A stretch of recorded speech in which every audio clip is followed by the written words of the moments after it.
Hi everybody, my name's Adele and I'd just like to take a few moments today just to share something of what God has done in my life and what He means to me.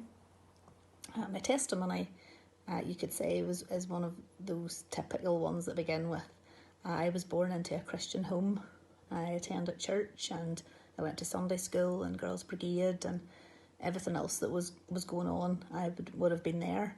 And I am thankful for all of that.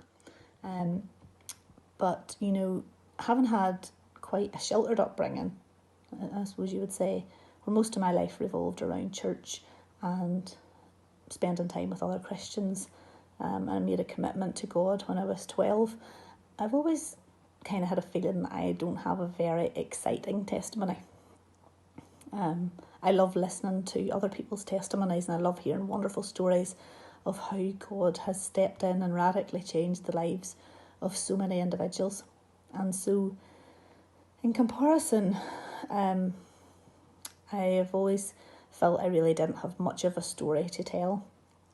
But as I've gotten older, I've realised that all of those terrible situations that other people have experienced and that God has saved them from, I've been saved from all of those very same circumstances too. No, I haven't lived through that trauma and tragedy and pain that some have had to endure, and I wouldn't like to pretend that I would even understand anything of how that would feel.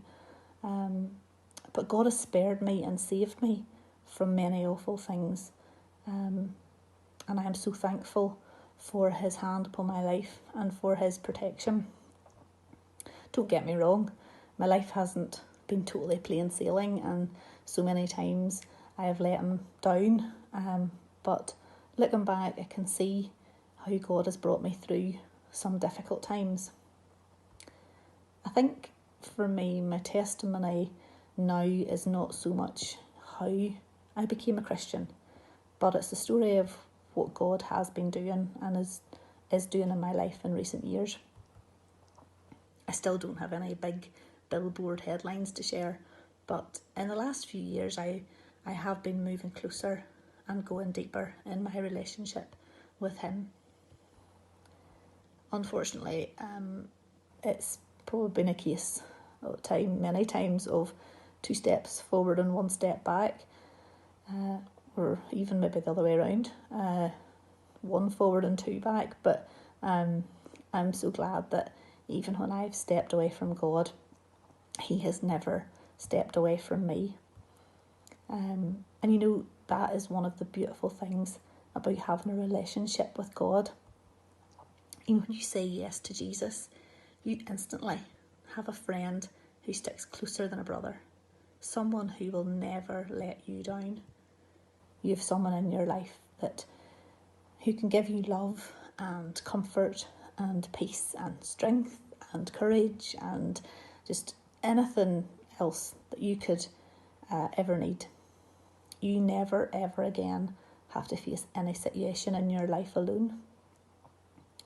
Maybe you have thought about having a relationship with Jesus in the past, but you've never taken that final step, maybe because you think you're not good enough, or you think I could never change the way I live, or you've done too many bad things.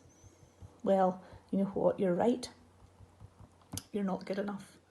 None of us are, but God is, and He loves you. You don't need to change before you come to Jesus. You just come as you are, and He will help you become more like Him. As far as the bad things go, well, we've all done bad things. We've all done things wrong. We've all made mistakes. It's called sin.